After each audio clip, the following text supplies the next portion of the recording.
You are listening to the Horse Radio Network, part of the Equine Network family. This is episode 140 of Retired Racehorse Radio on the Horse Radio Network, part of Equine Network, brought to you by Kentucky Performance Products, Cashel Company, and Zero Proof Horse Treats. Retired Racehorse Radio is your guide to the adoption, care, and training of the retired racehorse.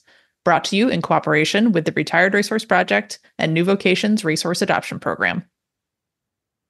Today, we're taking a look from the judge's booth with Daniel Moltion, who will be sharing his perspective on the ex-racer in the ranch pen. Amanda Tucker from New Vocations answers a listener training question on the sticky horse and introduces our adoptable horse of the week. Stay tuned.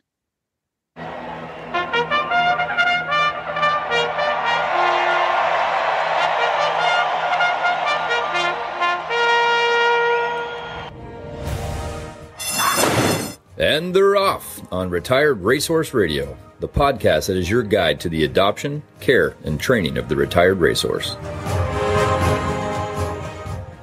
This is Joy Orr in Detroit, Michigan. And this is Kristen Kovach Bentley in Jamestown, New York, and you're listening to Retired Racehorse Radio.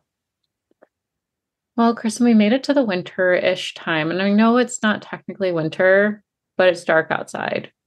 Yo, it's so dark. I have my office light on, and I'm still I'm cold, and it's dark. But yes, I made suit. I feel very northern right now. Oh, that's nice. Yeah, cue the Noah Khan. Here we are. Yes. Always. But what are you doing to prep for winter slowdown? Well, I am 2 days away when we record from bringing the horses down to the winter paddock. I usually bring them off of what I'm still calling the summer pasture, even though it's summer and fall.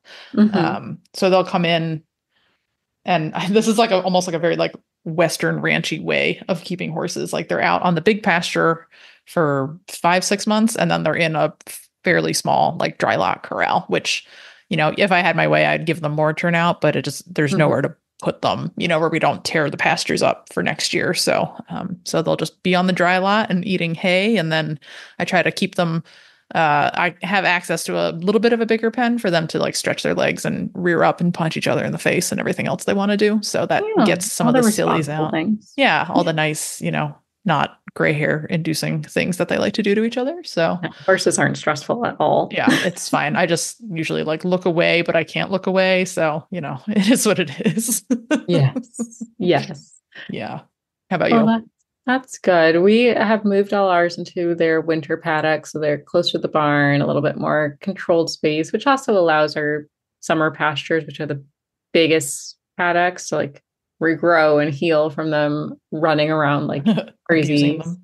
And overall, they have adjusted fairly well. We are experimenting though. Normally we start bringing them in at night, at least the stalled horses, and they get on their routine, but they've just been so happy outside and really enjoying it. And it's been a very mild start to the season that we're keeping them out if the night's clear. And nice. Honestly, I think it's been so good for the horses. I mean, there's so much science with turnout is better. The more turnout they have, the better it is for them for the most part. Obviously, there's some horses who are exceptions, but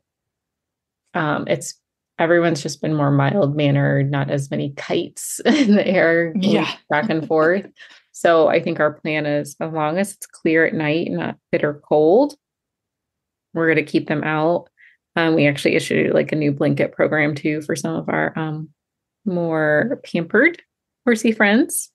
Nice. So they are also staying out and seem to be adjusting well. So that's been good, and got everyone on their salt blocks, all the good things. And I'm very happy that we are sponsored by KPP, because this is the time of year I really like to add that vitamin E supplement in, and I religiously use KPP's vitamin E. Yeah, I know. I don't know if we've had a segment on how to supplement in the winter, but yes, I do the same thing. Supplement the winter, or the winter E, the vitamin E in the winter for, horses who don't get any grass. So 2 more days and we'll be adding that to the feed. Yep. I really do feel it's a prep.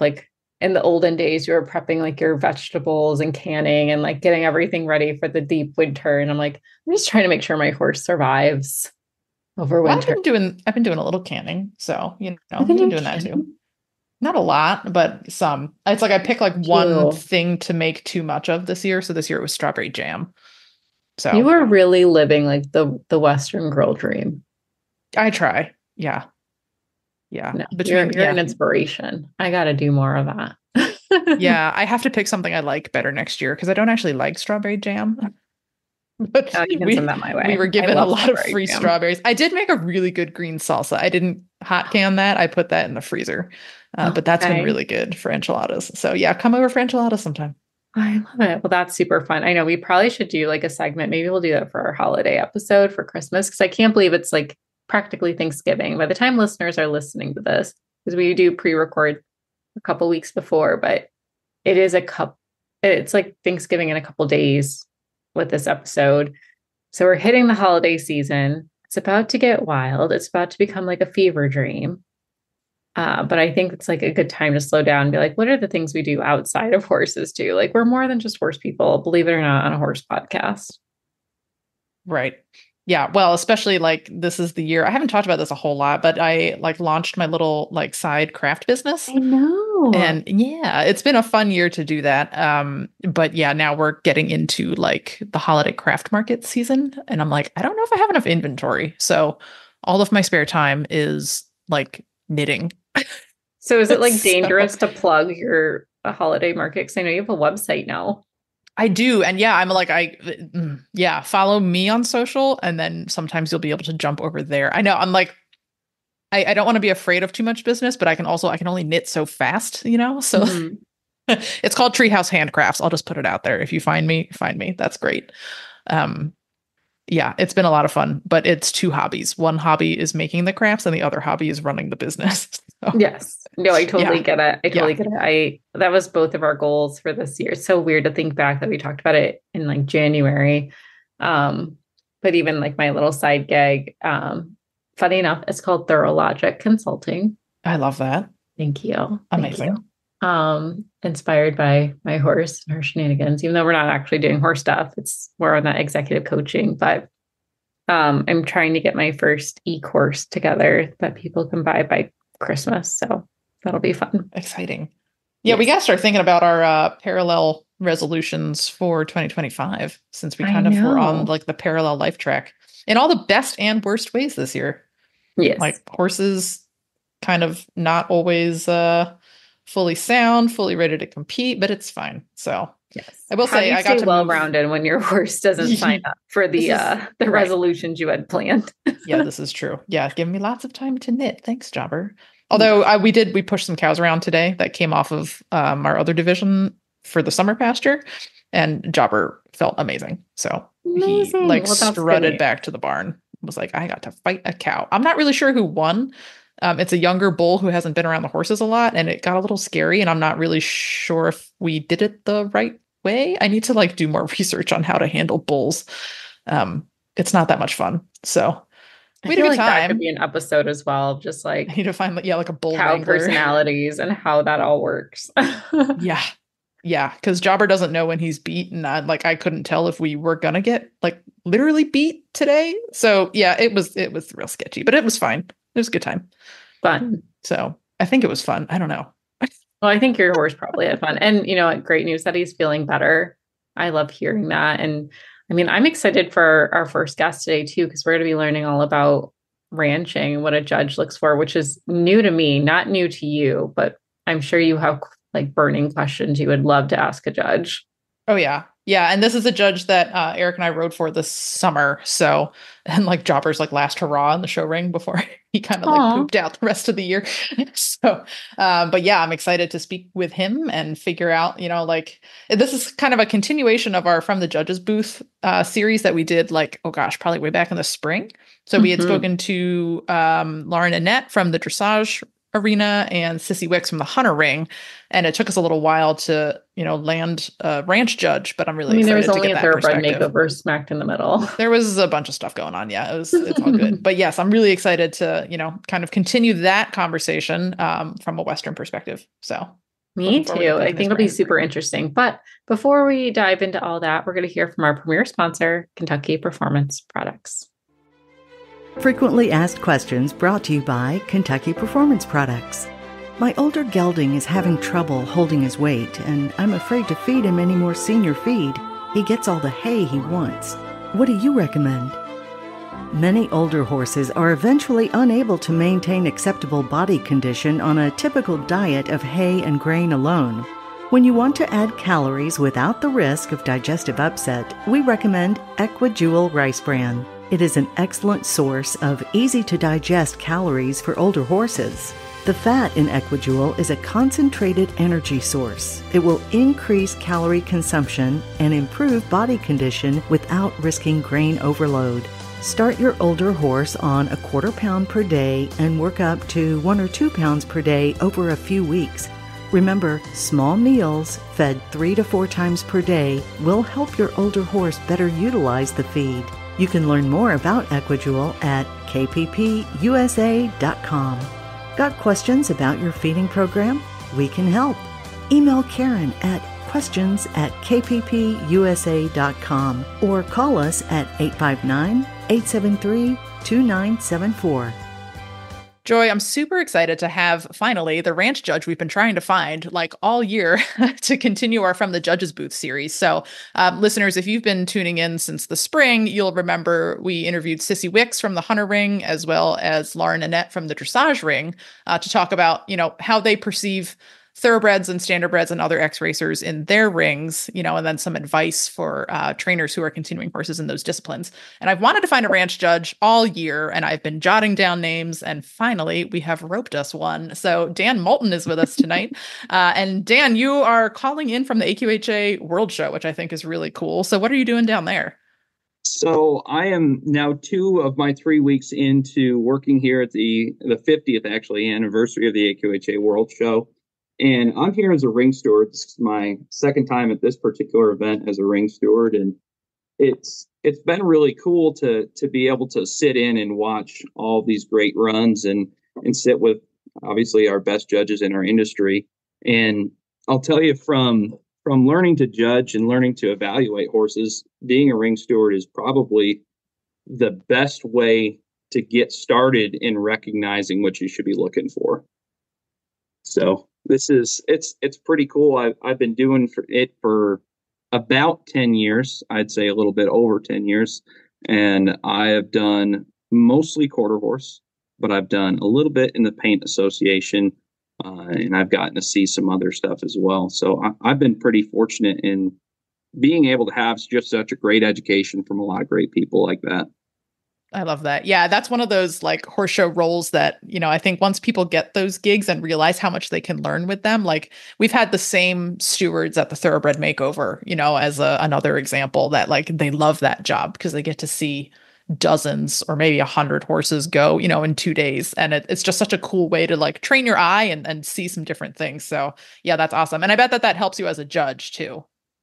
Yeah, absolutely. And the nice thing is, especially for these kind of premier events, the judging is such on an incredibly different level because everything is being videotaped as you're watching. And when we go back to the review booth, if judges disagree on major penalties, they'll look through and they'll watch these horses stride for stride in every single movement they make. And looking at the minute details that, hey, was it this or was it not this? And how those rules all about, have come about just because of, we got to get detailed so that we can be as fair as possible in our scoring system and we can make sure we call it correct.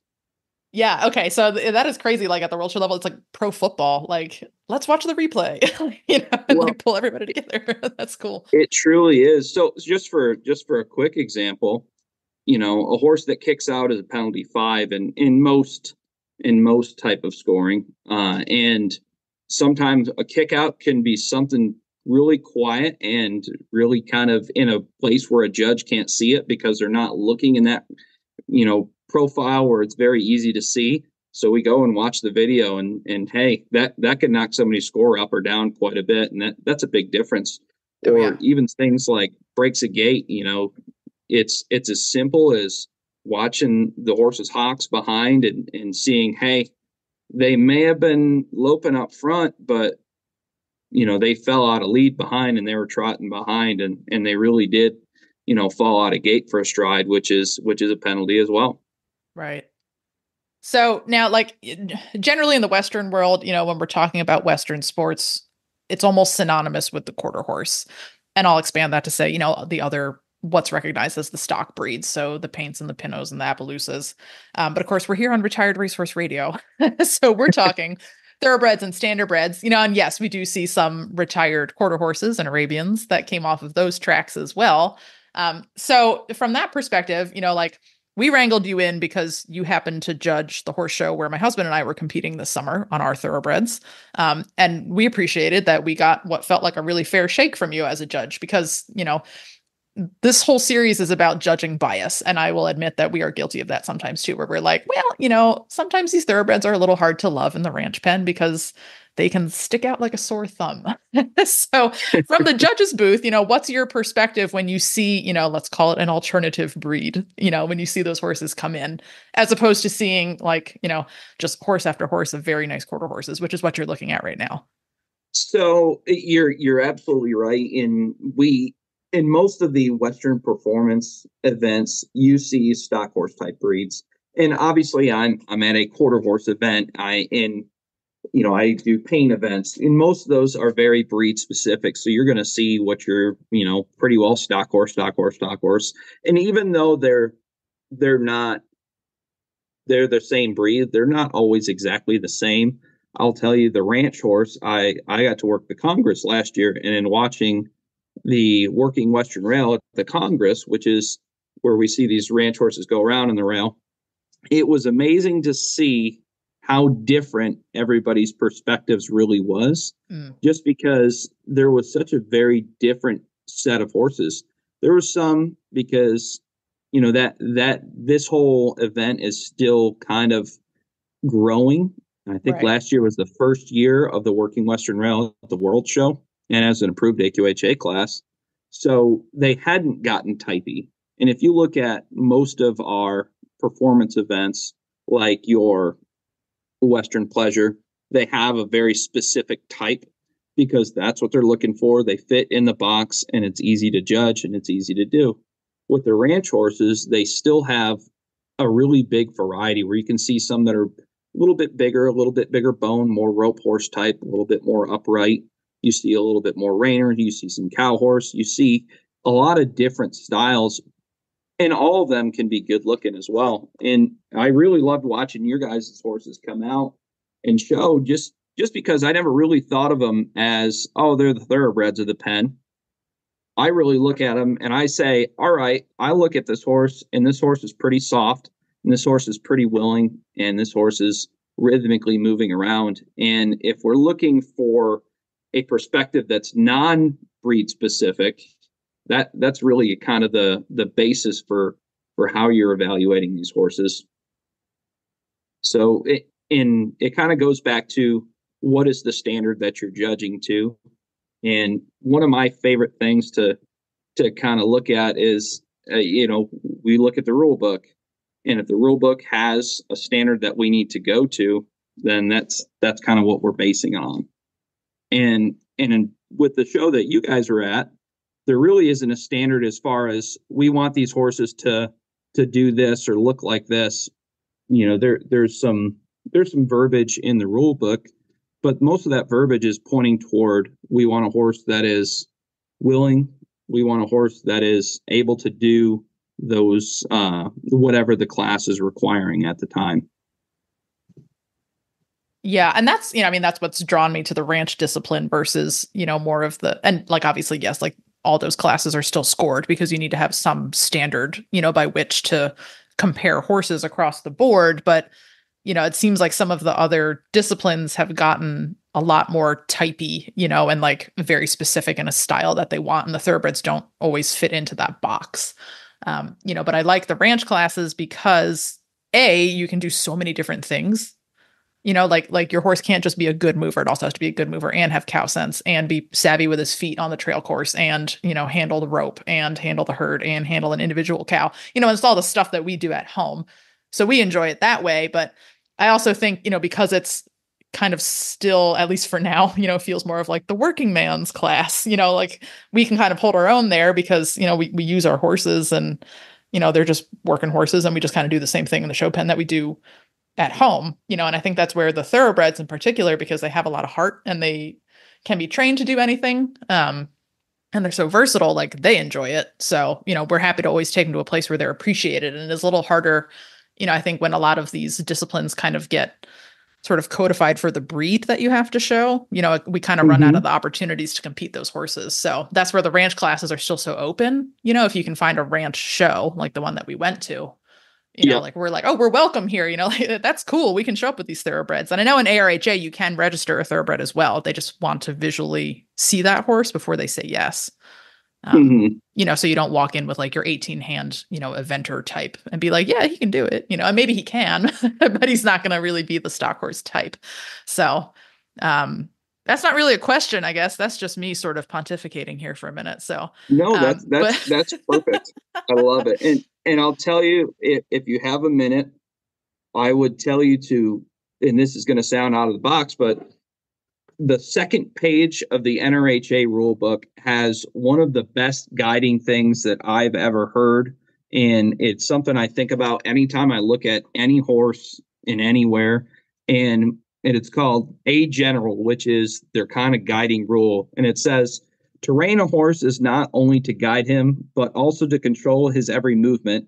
The best reined horse should be willingly guided or controlled with little or no apparent resistance and dictated to completely. Now, I always loved and appreciated that. And I really, truly feel that can go in any direction, whether it's a stock horse in the reining, whether it's a ranch horse, whether it's a pleasure horse, whether it's a hunt seater, whether it's a dressage horse. I really, truly believe that idea of willingly guided is such an important concept that when we go to show our horses, if we're thinking that I want this horse to be willingly guided, when I guide them effortlessly around, that is visually appealing no matter what pen you're in. Yeah, good point. Yeah, I was just going to ask Joy. I was like, Joy, you're from the dressage ring, and that's basically summing up what dressage should look like as well. That's what I was thinking. Like the similarities are very interesting. And, I'm not very knowledgeable in the ranch workspace. And there is but the bias I think that can sometimes exist, or people want to say exists, of, well, I'm bringing in a horse that's a quote unquote non-traditional breed. And coming from the English world, thoroughbreds are very much there, but they, in the dressage world, eventing space, in the hunter space, warm bloods are really kind of dominating that area today. In whatever reason, whether it's the built, or if people listen to our episode from the judge's booth with Sissy Wicks, who's a hunter judge, the feedback was, well, they really struggle getting the canter the way that a hunter judge is looking for them, which can be the hardest thing for them. So I think my question, Dan, for you is, you've seen Kristen and Eric's horses, and there's some really cool thoroughbreds doing ranch work at the makeover who love it and get gritty with it. Why do you think people don't use them more in ranch work? Like what hindrances might be perceived?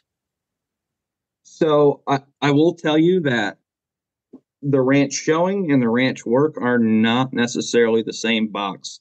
Mm-hmm. And it's funny because I believe it wasn't AQHA, but Western Horseman maybe put out a publication recently about a lot of farms going out and using thoroughbreds, retired racehorses, as ranch horses. And if you go to a lot of working ranches, it's a big part of what they do and what they use. And it's kind of interesting to see. And what they talked about is a lot of those thoroughbreds, they're plentiful, as we talk, we know there's more looking for homes every day. But on the other side of it is they have a wither that fits a saddle well. You don't need to have your girth tightened right down for long days in the saddle, and they can trot out big circles, and you can spend a lot of time on them, and they move out really well with a big shoulder.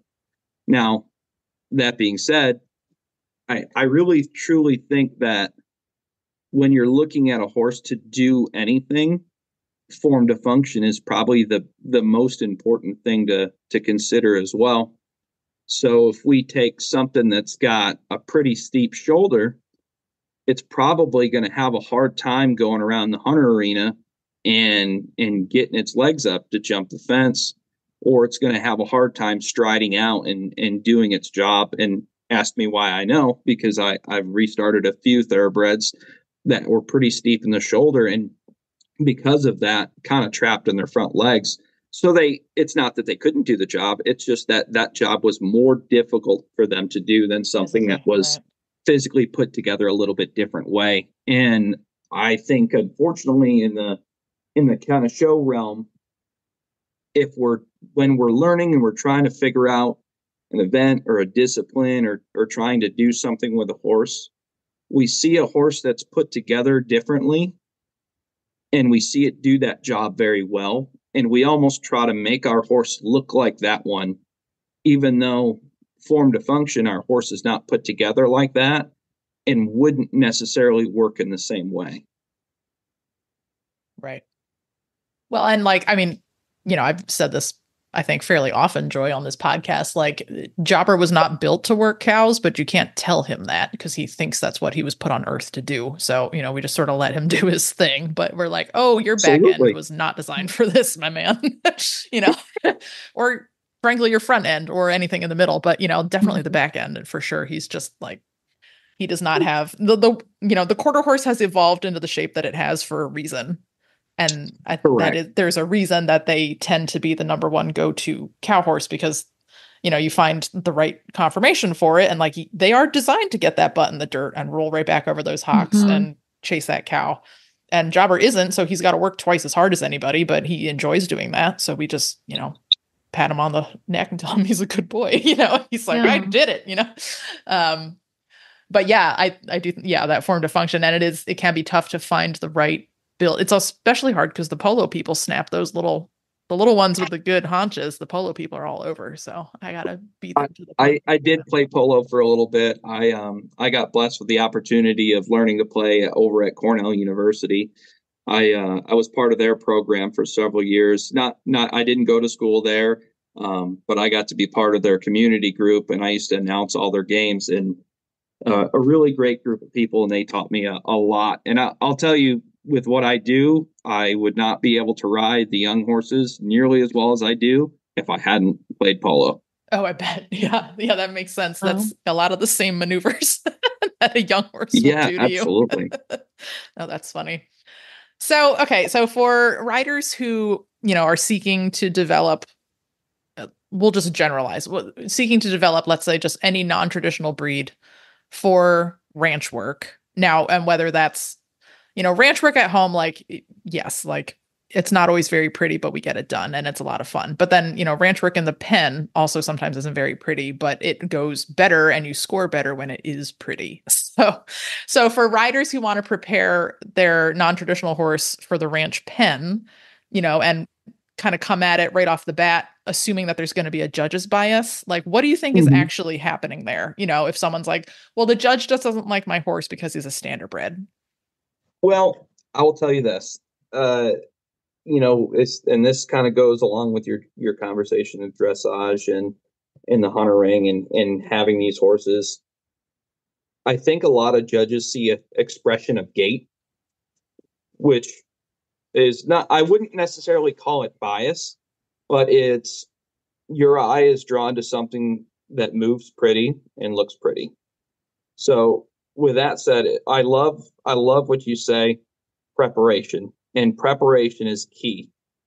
I did a clinic recently up in New York for a group of people, and we kind of spent a little bit of time on the ground and under the saddle working on helping people move a horse's body parts around. Saying, hey, when I get my leg back, I want to push the hip over. I want to be able to push the rib cage over. I want to be able to push the shoulder all independently. And the more that we can get these horses prepared to doing those things, I think where a lot of people struggle when they go to the pen or they want to go to do a job, say opening the gate will probably be my good example. When I'm practicing opening and closing a gate, my goal isn't to open and close the gate. My goal is to make the horse's feet my feet. So I'm going to push the horse over into position and wait. Then I'm going to start to address the gate. But if I can't get my horse into the correct position, I'm never going to be able to run the gate. And then I'm going to start to kind of break things up. Can I move that horse around so that I can navigate through the gate? Can I take one step at a time? And then instead of pushing the gate closed and kind of throwing it with our arm, push the horse to the gate and let them move it out of their way. And there's a big difference between navigating an obstacle and using an obstacle to help your horse get better. I think we get pretty focused on the obstacle itself and getting through it rather than saying, hey, how can I use this puzzle to help me and my horse become better partners? Yeah, that makes sense. Well, and I think a lot of people don't think about what the obstacle is, like the question being asked by the obstacle. Yeah. Right. Absolutely. Like it's not like, oh, can you open and close a gate? It's, oh, is your horse laterally broke? Can your horse shift a hip, shift a shoulder, shift the rib cage? Like, yeah, can your horse go over a pole, or is your horse careful with his feet? Is it the actual question being asked, right? So yeah, I think a lot of people just sort of teach to the test, but don't actually prep the horse. Does that make sense? Yeah, you're absolutely right there. And if we look at, I don't know if you guys look at your score sheets or not, but if I were to give a suggestion to people that want to go and try to show, I would say read the rule book and look at those rules very closely, because they're written out in a specific way for a reason. And if I look at the classes, it's funny because I actually have the show bill from that show in front of me because it was on my clipboard when I got here and I had to pull it off. That was funny. And every single thing has a score sheet, and the penalties are written on the pages. And if you look at your score sheet is a story of how your run went. And it's the same thing like I said before. If your horse breaks gait, you're supposed to be loping and you trot through. Well, that's a penalty. If you're supposed to be trotting and you walk or you canter off, that's a penalty. So we really base our things on what the standard is. Kind of brings us back to that early part of the conversation. So as far as preparation, no, that kind of information is gold. And I think that, like, if you are correct, this is something that was always drilled into us, when we were especially competing in college. And then I ended up coaching for another 4 years after that. And I kept telling all my students, who were at the highest level in the reining, was like, if you ride a correct pattern and everything is correct, and in the horsemanship, it's the same thing. If it is correct, you're already doing better than probably 50% of the class.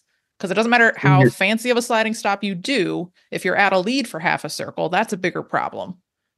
And I think that's probably applicable to, and I would say maybe even more so to those of us riding a non-traditional breed, because like maybe you do stick out a little bit already, and like not every judge is going to be as welcoming maybe as you are to be like, I just like to see a good broke horse. Like some judges are going to have a type. And if you're not that type, you might get not looked at harder, but you have to be more correct than others. Well, I would say don't give somebody an excuse to not mark you. And there you go. That's much more concise than what I said. It's an easy one. And I'm sure you told your reining kids this, and I will tell you this. I was very involved with the IHSA for several years, and I ring stewarded their national show for a very long time.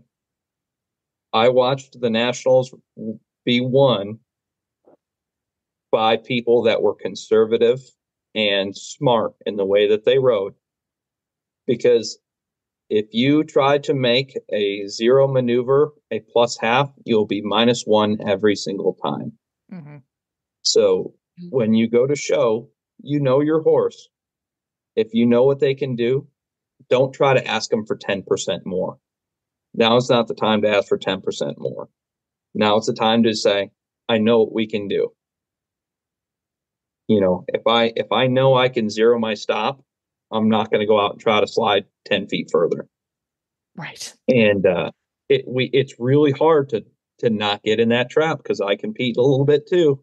And when you see other people doing stuff, you go, oh, I got to do something bigger than that. Yeah. You'll you end get all up fired up. Yep. You'll end up in the penalty box and in the negative 11 times out of 10. Yeah. So You know, it's go truly ahead. a mentality. Yeah.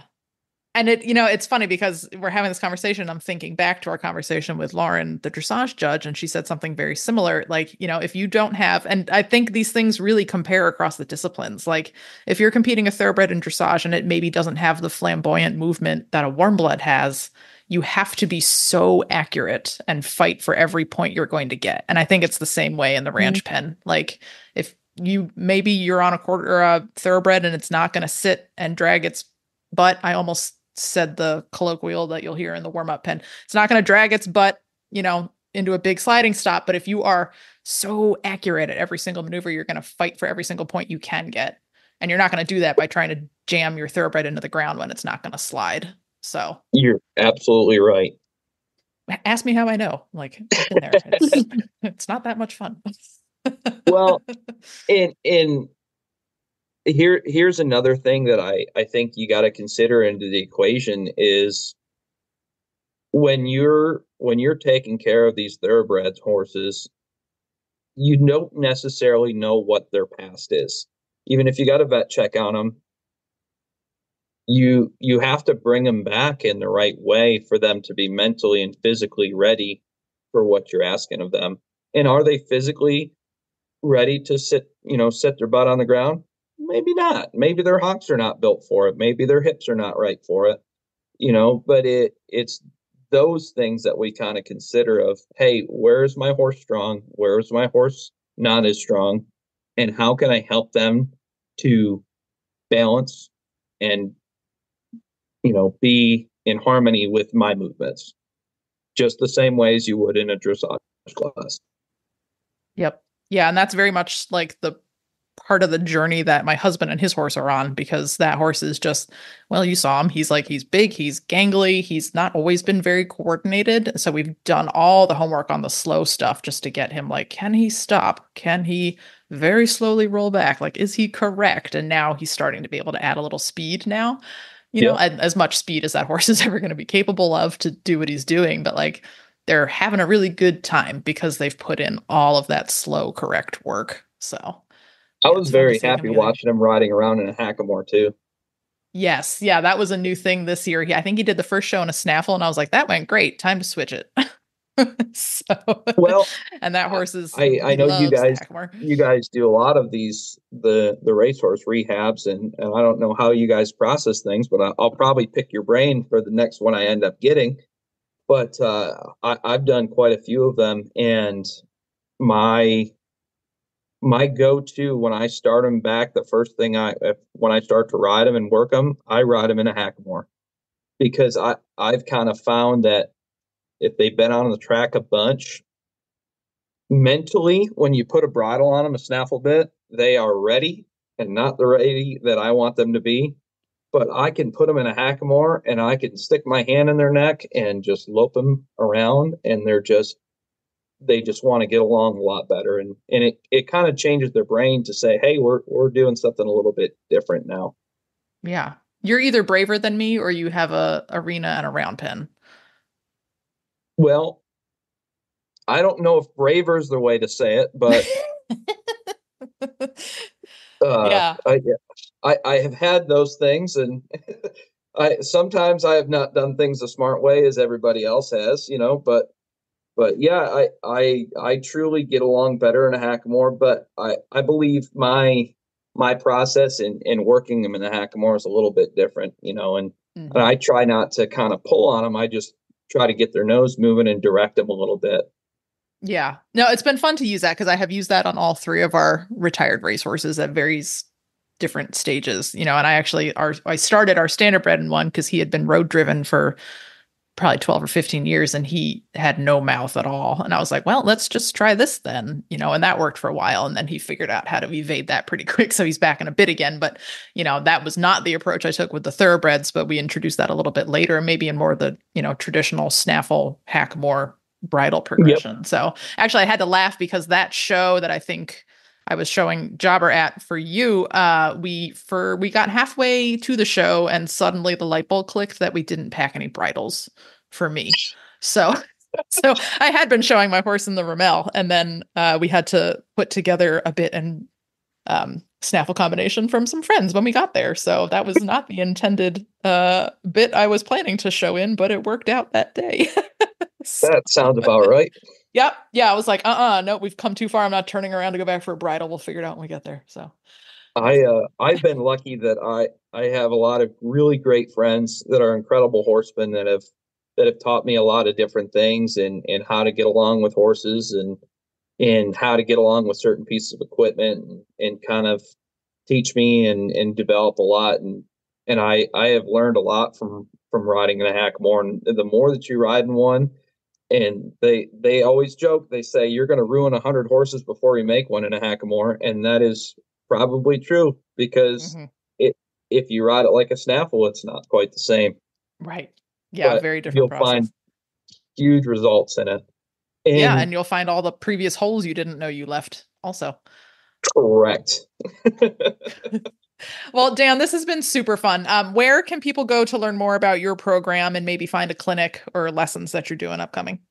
So I'm on Facebook. I have a website as well, but I'm on Facebook. If you look up Molton Equine, and Molton is spelled Moltion, Molton Equine, and I am in Earlville, Maryland, which is the Eastern Shore of Maryland. I'm not far from Chesapeake City, Delaware kind of area.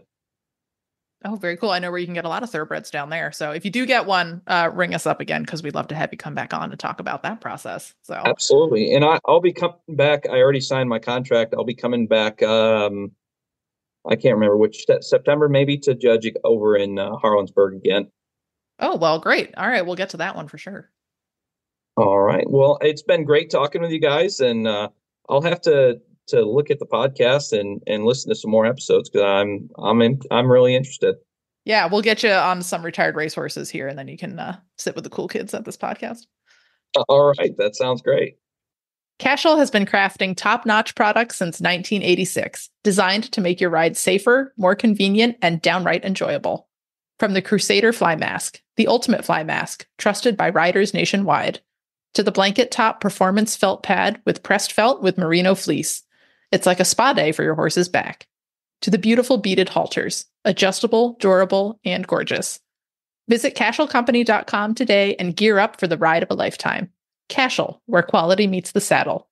Well, Kristen, I know it's coming down to like a slight wind down time at the RRP, but you are pumping out lots of great content over the winter for anyone who's got a horse at any stage.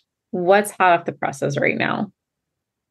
So we have a recurring column that's really popular, and I thought this was a good time to share this one too, because if anyone is looking for next year's makeover prospect, you guys are probably looking at a lot of confirmation photos. We look at confirmation photos every time we have a new Vocations featured horse, and sometimes it's really hard to know. Thoroughbreds are one of those unique breeds that you might end up kind of like purchasing them or adopting them kind of over the internet.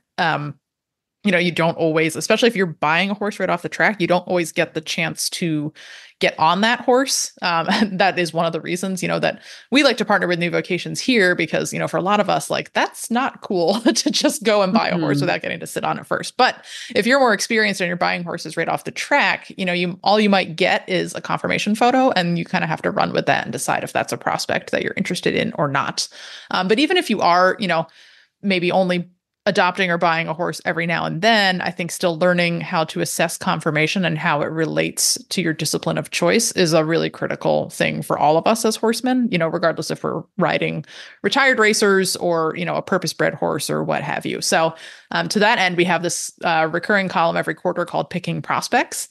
And in that column, we have 2 returning makeover trainers who placed somewhere in the top 5 in the previous year, representing two different disciplines, and they look at the same three horses from an aftercare partner, and then they assess, the conformation of those horses and how it relates to their discipline of choice. So it's a similar column to what you might see. I think like Practical Horseman used to run something very similar in their print magazine. And of course, our twist on it is that you have two trainers looking at all three horses. And then it's really cool to see their rankings, because sometimes their rankings are completely different. So a horse that may not be as physically suitable, let's say for show jumpers, might have a lot of appeal to a barrel racer or vice versa. And then sometimes those disciplines, even though they're so different, sometimes they rank them the same. So it's really cool to see, hey, good conformation is good conformation, but also there is probably a place for every horse.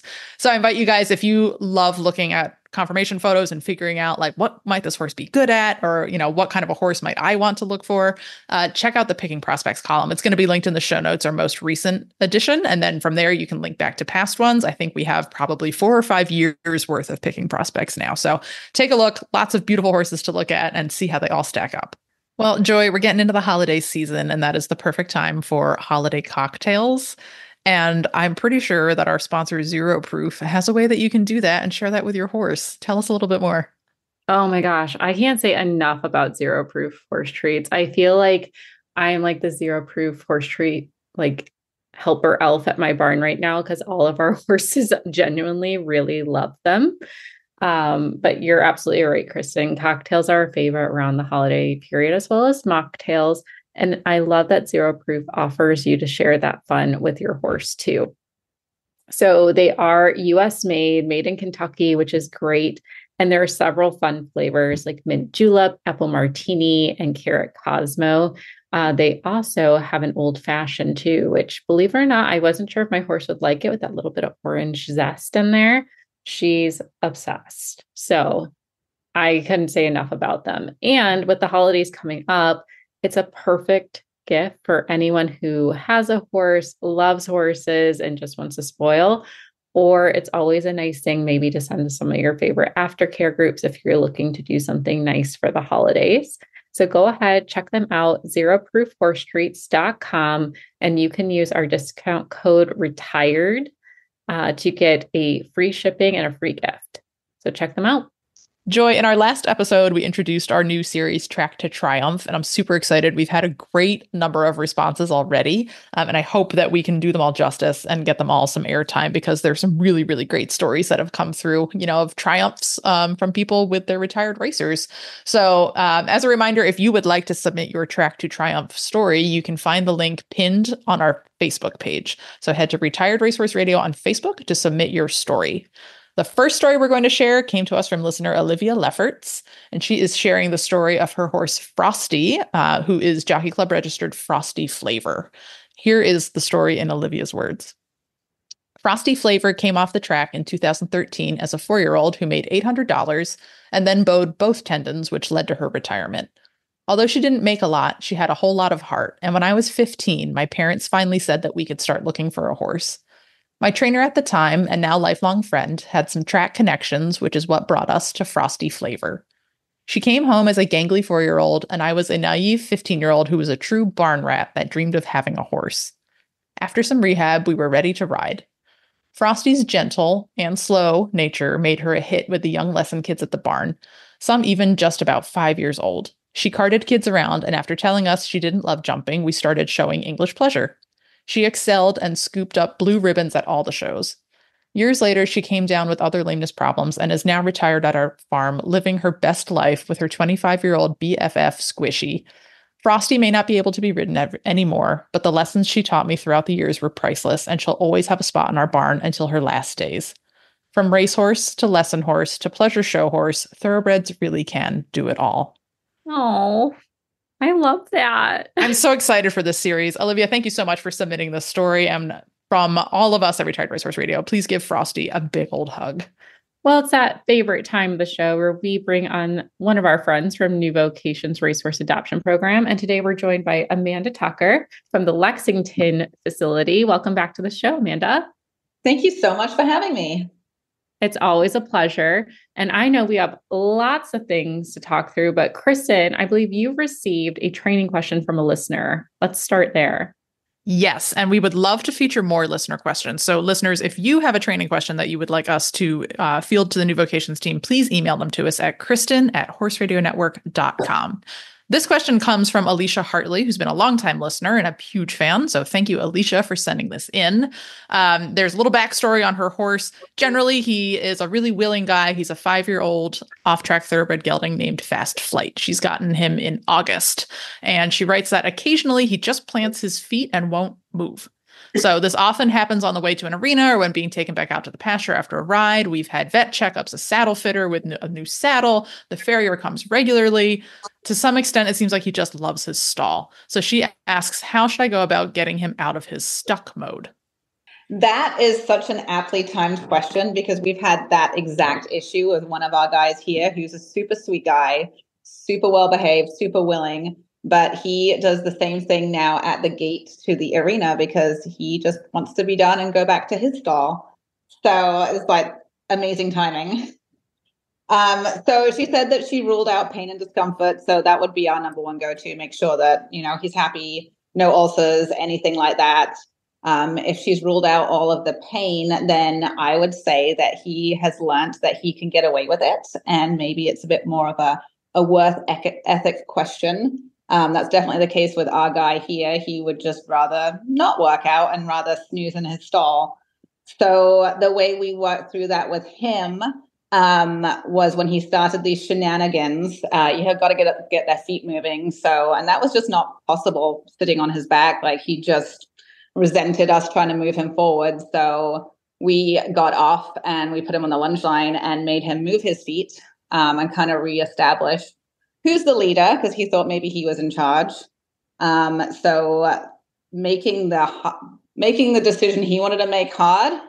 So if he wanted to stop, we'd make him walk backwards and make the wrong decision hard and the right decision easy. So allowing him to go forwards, then encouraging him to go forwards. Then when he chose not to, we would back him up and then give him an opportunity to go forwards again. So it's just kind of reestablishing that relationship on the ground so that when you're back in the saddle again, he sees you as the leader and you give him the confidence that he needs to go forwards. So that's how we handle him. And we worked through it this week and we're doing much better now. And it might take a few sessions to reestablish that relationship and the leadership, but I have faith that they can do it. I love that. And I have a similar problem sometimes. Jobber will just come in and be like, no, I'd rather not today, and especially when he's like leaving the pasture with his friends. And I do the same thing, like backing or like lateral work in hand. So just something that's a little bit harder than the ask of walking forward. And then he's like, you're right. Actually, it's easier to go with you. It's so much easier to follow your person than walk backwards 10 steps. Right. So. And I get it. I would also rather just hang out with my friends somewhere that's nice, like, given the option, but that's not your job, man. So I totally get that. And when they're like 1,200 pounds, sometimes they realize, I don't actually have to do what my tiny human wants me to do. Right. Yeah. Just good practical advice. Love it. Thanks, Amanda. Absolutely. So just remember, if anyone else has a training question, feel free to email it to us at Kristen@horseradionetwork.com. Well, I love that we have these training questions come in, but we're getting into the holiday season, Amanda, and with every training question comes the inspiration to work with a horse, and New Vocations is having their holiday special come up, correct?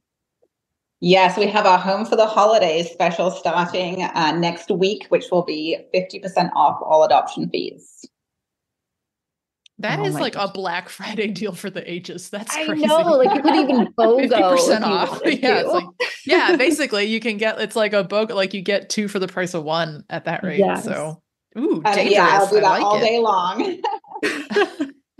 What a deal. And so it is like the most popular special that you all do. We know they go like hotcakes once the special goes live. So it's super important that people become approved adopters before they start searching. But just to make that temptation a little bit more tempting, tell us about our adoptable horse, who to me has one of the most fun names I've ever seen.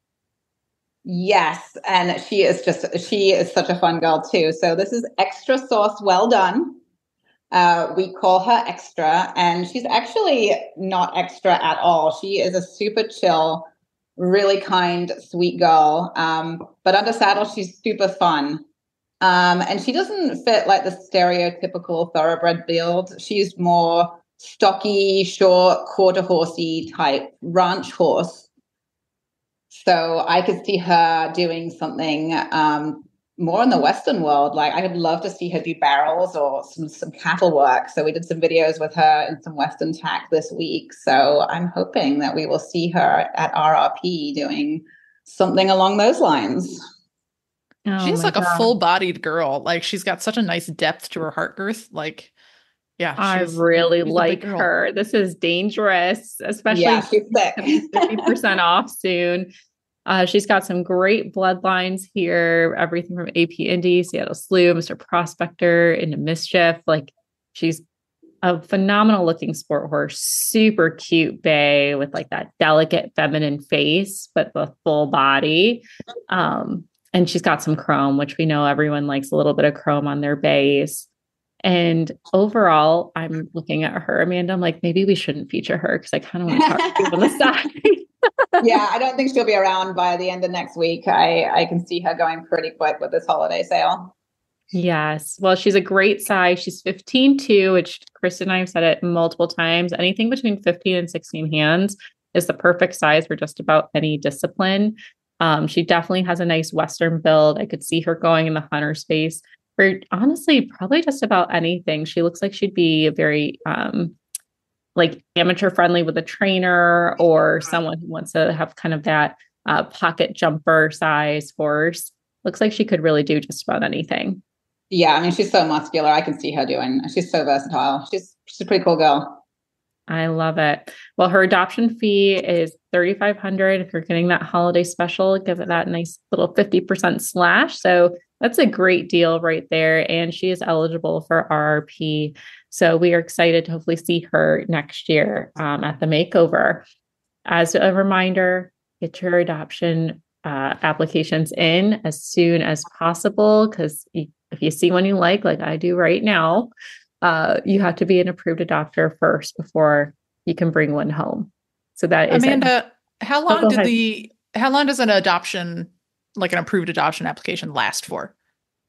2 years. So yeah, wow.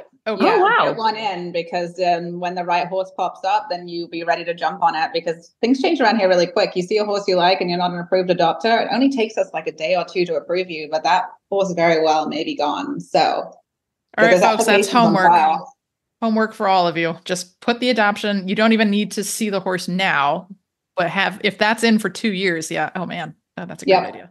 Wow. Yep. How we've never asked that in the 5 years of doing the show.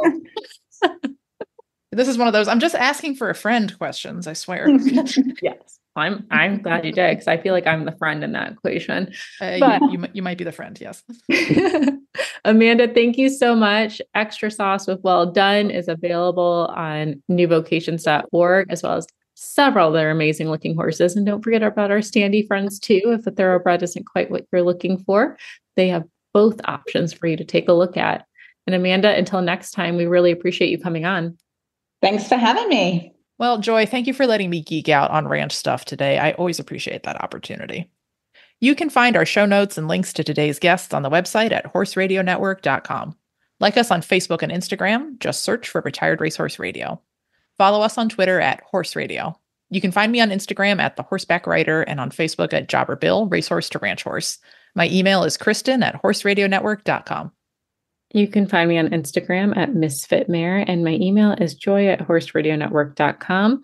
Thank you so much to our sponsors, Kentucky Performance Products, Cashel Company, and Zero Proof Horse Treats. Remember that discount code is retired. Don't miss out this holiday season.